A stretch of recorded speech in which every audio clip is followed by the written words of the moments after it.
ପ୍ରିୟମାନେ, ପ୍ରଭୁ ଯୀଶୁ ଆପଣଙ୍କୁ ପ୍ରେମ କରୁଛନ୍ତି। ସେ ଆପଣଙ୍କୁ ପ୍ରେମ କରୁଥିବାରୁ ଆପଣଙ୍କର ଯତ୍ନ ନେଇ ପ୍ରତିଦିନ ଆପଣଙ୍କ ସହିତ ସେ ତାହାଙ୍କ ବାକ୍ୟ ଦ୍ୱାରା ଉପଦେଶ ପୁଣି ପରାମର୍ଶ ଦେଉଛନ୍ତି। କିଛି ଲୋକମାନେ ଆପଣା ଜୀବନରେ କ'ଣ କରିବାକୁ ହେବ ଏହାର ସୁନିଶ୍ଚିତତା ସେମାନଙ୍କଠାରେ ନଥିବାରୁ ସେମାନେ ଅନେକ ସମୟରେ ଏହି ଚିନ୍ତାରେ ରହିଯାନ୍ତି, ମୋତେ କ'ଣ ଏହି ଦେଶ ଛାଡ଼ିବାକୁ ଅଛି, ଏହି କାମ କରିବାର ଅଛି କିମ୍ବା ନାହିଁ। ସେମାନେ ବ୍ୟତିବ୍ୟସ୍ତ ହୋଇଯାନ୍ତି। ଯେଉଁମାନେ ଏହିପରି ପରିସ୍ଥିତି ଦେଇ ଗତି କରୁଅଛନ୍ତି ସେମାନଙ୍କ ନିମନ୍ତେ ଈଶ୍ୱରଙ୍କ ବାକ୍ୟ ଆଦି ପୁସ୍ତକ 26:3 ପଦରେ ଏହିପରି କହେ, ତୁମ୍ଭେ ଏହି ଦେଶରେ ପ୍ରବାସ କର, ତହିଁରେ ଆମ୍ଭେ ତୁମର ସହାୟ ତୁମକୁ ଆଶୀର୍ବାଦ କରିବା। ଏଠାରେ ପ୍ରଭୁ କହୁଅଛନ୍ତି ଆମ୍ଭେ ତୁମକୁ ଆଶୀର୍ବାଦ କରିବା। ତୁମେ ଯେକୌଣସି ସ୍ଥାନକୁ ଯିବା ଦ୍ୱାରା ସ୍ଥାନ ସକାଶେ ଯେ ଆଶୀର୍ବାଦ ପାଇବ ସେହିପରି ନୁହେଁ, ଆମ୍ଭେ ହିଁ ଆଶୀର୍ବାଦ କରିବା ଈଶ୍ୱର ଅଟୁ। ଆମ୍ଭେ ତୁମ୍ଭର ସହାୟ ହୋଇ ତୁମ୍ଭକୁ ଆଶୀର୍ବାଦ କରିବା, ତୁମେ ଏହି ସ୍ଥାନରେ ବାସ କର। ଏହି ପ୍ରକାରେ ପରମେଶ୍ୱର ବାଇବଲରେ ଜଣେ ବ୍ୟକ୍ତିଙ୍କୁ କହୁଛନ୍ତି। ଏହି ପ୍ରକାରେ ପରମେଶ୍ୱରଙ୍କ ଆଜ୍ଞାବହ ହେବାରୁ ସେହି ବ୍ୟକ୍ତି ଜଣକ ଈଶ୍ୱରଙ୍କ ବାକ୍ୟ ପ୍ରମାଣେ ତାଙ୍କ ଜୀବନରେ ଦୁର୍ଭିକ୍ଷ ସମୟରେ ହିଁ ଆଶୀର୍ବାଦ ପାଇଲେ। ସମୟକୁ ଦୃଷ୍ଟିରେ ରଖି ଯଦି ଆପଣମାନେ ଏହା କହୁଅଛନ୍ତି ଆସନ୍ତୁ ଆମେ ବର୍ତ୍ତମାନ ସ୍ଥାନକୁ ପରିବର୍ତ୍ତନ କରିବା, ଏହି ପ୍ରଲୋଭନ ଆପଣଙ୍କ ଜୀବନରେ ବର୍ତ୍ତମାନ ନିଶ୍ଚୟ ଆସିପାରେ। କିନ୍ତୁ ଆପଣ ଶୁଣିଲେ କି ଈଶ୍ୱରଙ୍କ ବାକ୍ୟ ଏହି ସ୍ଥାନରୁ ଯଦି ତୁମେ ଯିବ ନାହିଁ ତେବେ ଆମେ ତୁମକୁ ଆଶୀର୍ବାଦ କରିବା।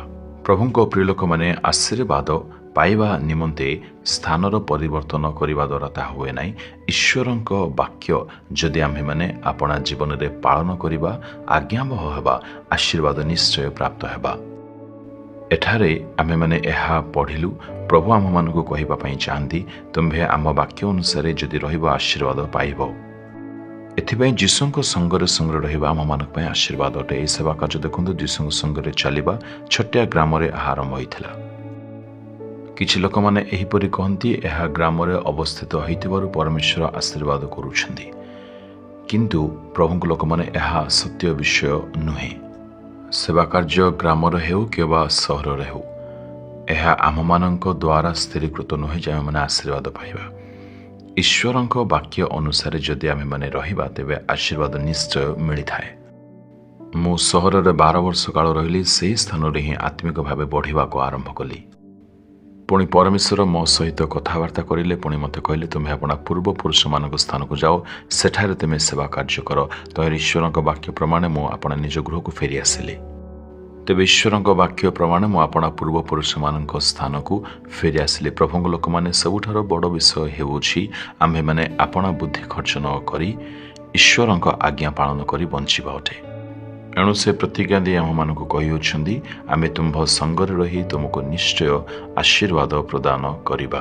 ଯଦି ଏହିପରି ଅଟେ ତେବେ ଆସନ୍ତୁ ଆପଣା ବକ୍ଷରେ ହସ୍ତ ରଖି କହିବା, ପ୍ରଭୁ ତୁମେ ଆପଣା ବାକ୍ୟ ପ୍ରମାଣେ ମୋତେ ଆଶୀର୍ବାଦ କର।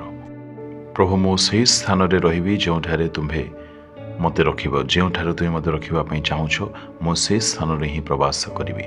ପ୍ରଭୁ, ମୋ ଯୀଶୁଙ୍କ ନାମରେ ତୁମର ସମସ୍ତ ଆଶୀର୍ବାଦକୁ ଆପଣା ଜୀବନରେ ବିଶ୍ୱାସ ସହକାରେ ମୁଁ ଗ୍ରହଣ କରୁଅଛି ପିତା। ଆମେନ୍, ଆମେନ୍।